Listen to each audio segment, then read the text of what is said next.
Welcome dear students.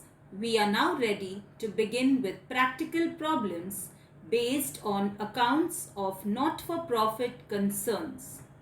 I am sure you're very clear with the concepts of the chapter. But before we begin with practical sums, I want you to understand the three different ways of questions given for this chapter. Let's have a look. In the first type of question, they have given us receipts and payments account, and they have also given us additional information. This is one of the way of how the question can be given in your practical sum. In the second type of question, they have given us an opening balance sheet, then receipts and payment, followed by adjustment. This is the second way of how the question can be given. And finally, in the third type of question, they have given receipts and payment account, and they have given us additional information in the form of a table where there is an opening balance and a closing balance. This is the third and the last type of question that can be given. So students, I hope you are now clear with the different ways of how the question could be given in the exam. Before we start solving the sum, let's understand the steps for solving the problems. Step number 1, identification in receipts and payment. So on my receipt and payment side, I will do my identification. On the receipt side, we will have income, which will be indicated with the symbol I, liability, which will be indicated with the symbol L, and there will be a sale of asset. On the payment side, we will have expenses, which will be indicated with the symbol E, and assets, which will be indicated with the symbol A. Step number 2 will be reading of balance sheet and adjustments and marking star in the receipts and payment. So we will read our balance sheet and we will read our adjustments, and we will mark star in the receipts and payments. Step number 3, inner column and outer column. That is, the ones with star will be written in the inner column and the ones with no star will be written in the outer column. Step number 4, we will do the adjustments. And step number 5, we will tally the sums. Students, since you are solving the sums for the first time, let's understand how to draw the lines for your sums.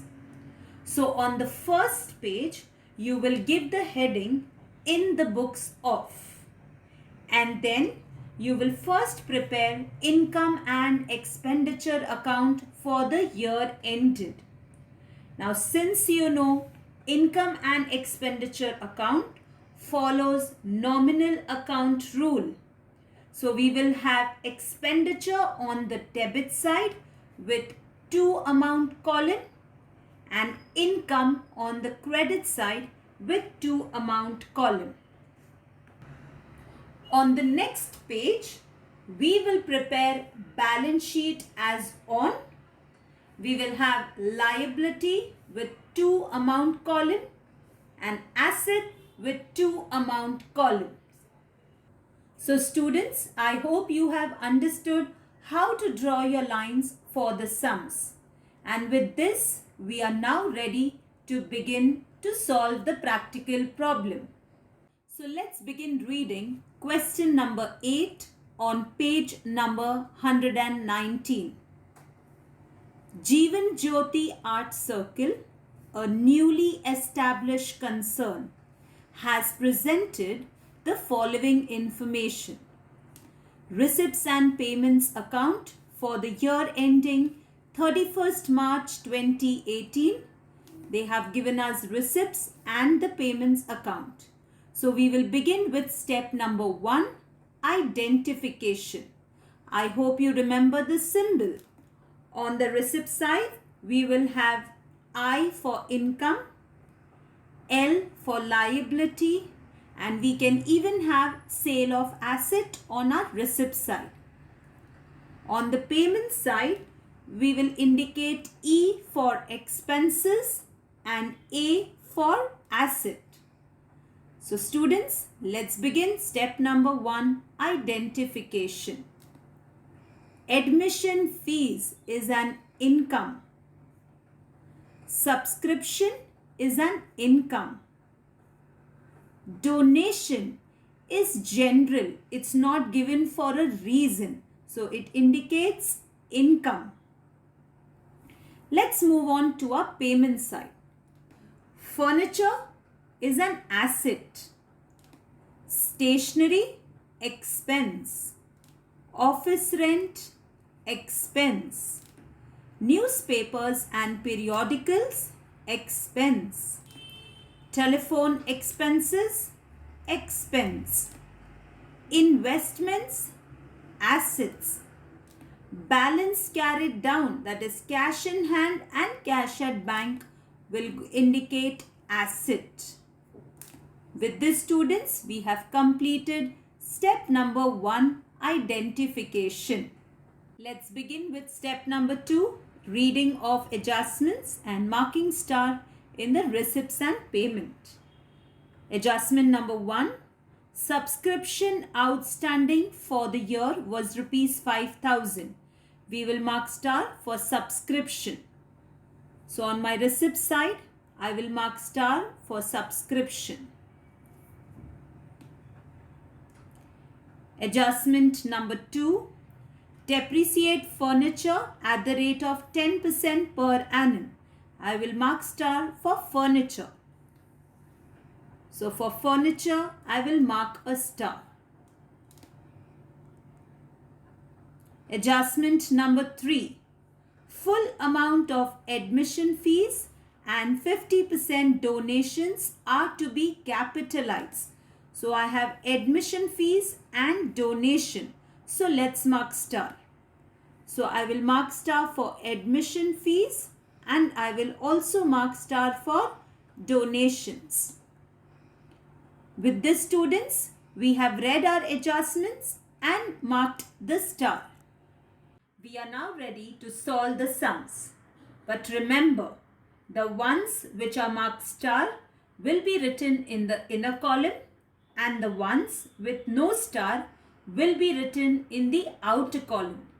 So let's begin with step number 3. On the receipt side, we have admission fees. On our income, we will write by admission fees.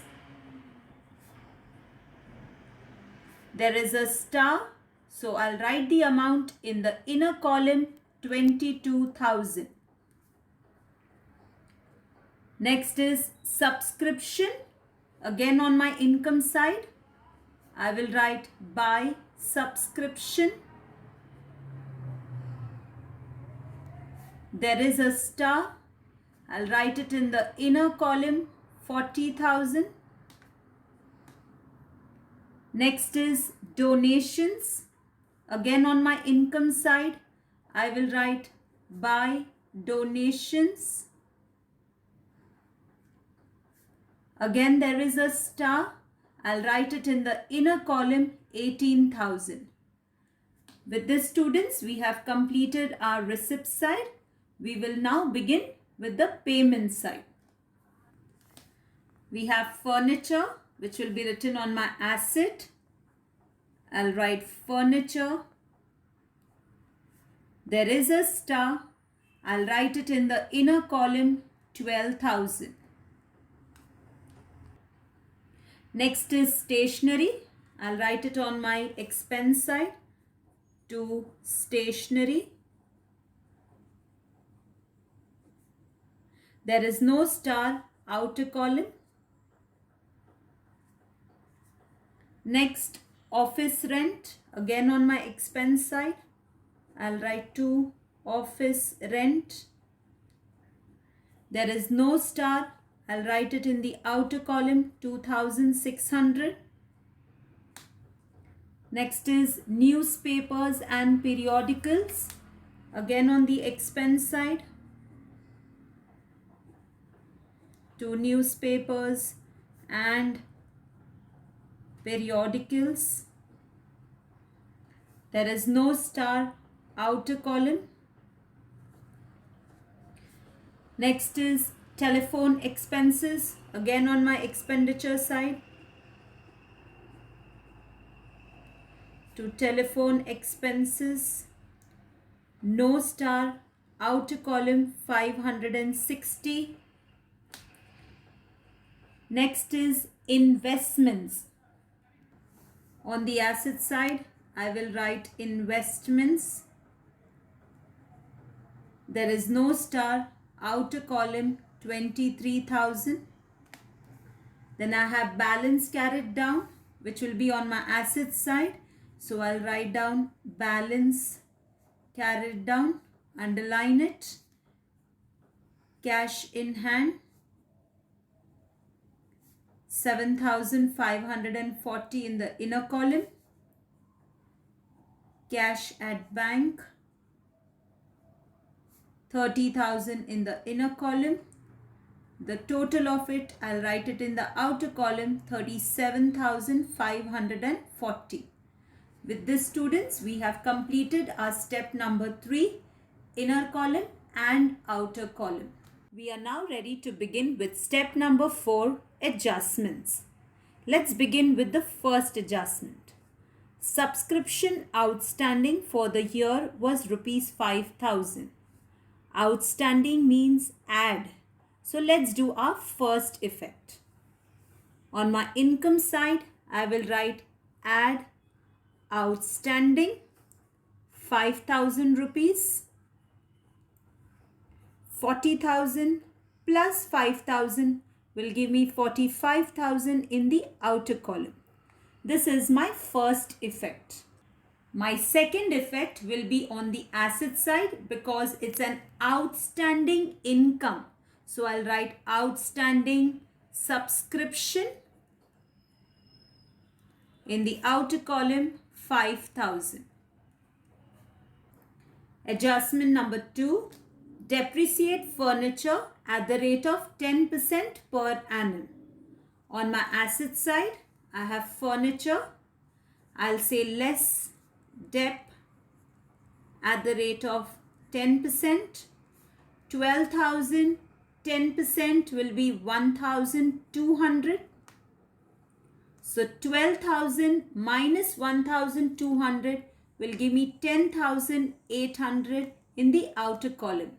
This is my first effect. My second effect will be on the expenditure side since it is an expense for the business. So I will write to dep on furniture. In the outer column, 1,200. Adjustment number 3, full amount of admission fees and 50% donations are to be capitalized. Let's do the first effect for admission fees and donation. So admission fees, entire amount to be capitalized. So I'll say less capitalize. Entire amount, so 22,000. So in the outer column, I will have nil, nothing. And for donation, they said 50% to be capitalized. So I'll say less 50% capitalize. 18,000, 50% will be 9,000 rupees. So 18,000 minus 9,000 will give me 9,000 in the outer column. This is my first effect for admission fees and donations. My second effect will be on the liability side. You know, on the liability side, students, we always begin with capital.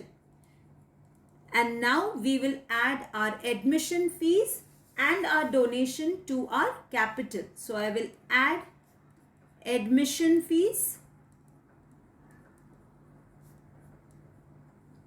in the inner column 22,000, and I will also add donations 9,000 in the inner column. Students, we have completed our step number 4, that is adjustments. But students, remember, at the beginning of the sum, we seen that it is a newly established concern. If it's a newly established concern, which means there was no capital amount given for us. So on the liability side, you have capital amount, which will be dash. We'll now do our last step, that is step number 5, closing the books of accounts. So let's first close our income and expenditure account. We will total our expenditure amount. When we total the expenditure amount, we get a total of 8,660 rupees. Now we will total our income column. So when we total our income column, I get a total of 54,000 rupees. Now students, we will follow the same pattern of our ledger. We will double underline on both the sides. Bigger total to be written on both the sides. So 54,000 will be written on both the sides.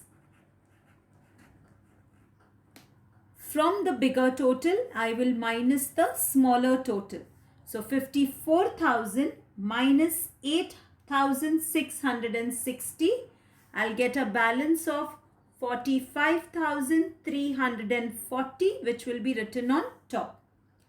Now my income is more than my expense.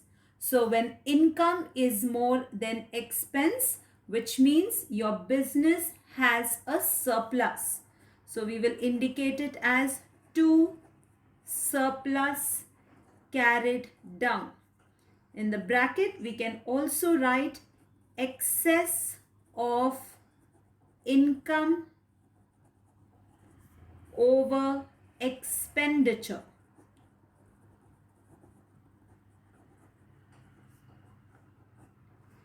Now since students, we have got a surplus, which means it's like a profit for your business.